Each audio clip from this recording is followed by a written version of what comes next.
where do mutants come from, right? That's the question that I had when I was watching this, right? Where do mutants come from? How does Jean get her powers? And you could trace it back to a couple of I think we talked about this on the way home in the car. She could have got her powers from the snap, right? The cosmic radiation or whatever it is. Could be the fact that all these beings have been interacting with Earth. I don't know. Or like exposure to like different radiations or something like that. So they have some questions that need to be answered, which bodes well for the future, right? Yes. They can go into it. Mutation, it just, in the X-Men universe for the movies since 2000, it just happened. Mutants just happen. It's evolution. But I think in the MCU, like we're going to have some sort of like, this is where mutation came from, and that's going to play a role in the story.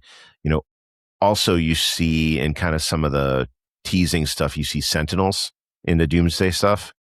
Like to see real, like not real Sentinels, but to see Sentinels designed the way they are in the books instead of like what we saw in Days of Futures Past, I think is going to be really great. I think that this movie laid the groundwork, albeit very small, for the X-Men franchise to go forward. And finally, I love Hugh Jackman.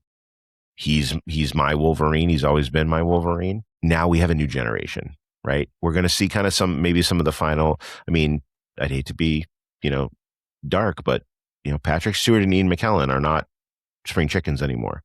Right? No, to do these movies, right? It's a lot of stress. It's not Shakespeare in the Park. Absolutely. Right? No. It's a lot of stress, makeup, shooting, everything like that. And, we're going to need a new vessel for the X-Men. And I think as comic fans, starting it. Like, right, someone like Wolverine, you're like, no one could ever play him like Hugh Jackman. Like, I feel like that's something that people say. But instead, it's really interesting to see all the different takes. Is like we had James McAvoy and Michael Fassbender, and they did something right. So it's like to see a new generation get to interpret and modernize or do their take on it. That's so cool to see. And I love Hugh Jackman, but yeah.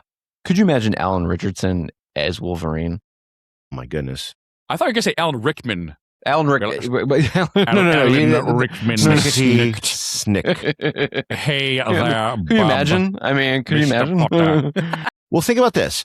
Growing up, who was our Superman? Yeah. Christopher Reeve. Yeah. No one could have been Superman other than Christopher Reeve. Right. People said that. Right? Oh, no, there's no one that'll ever do it better. Right. And then the Brandon Routh movie. But we're not counting that one.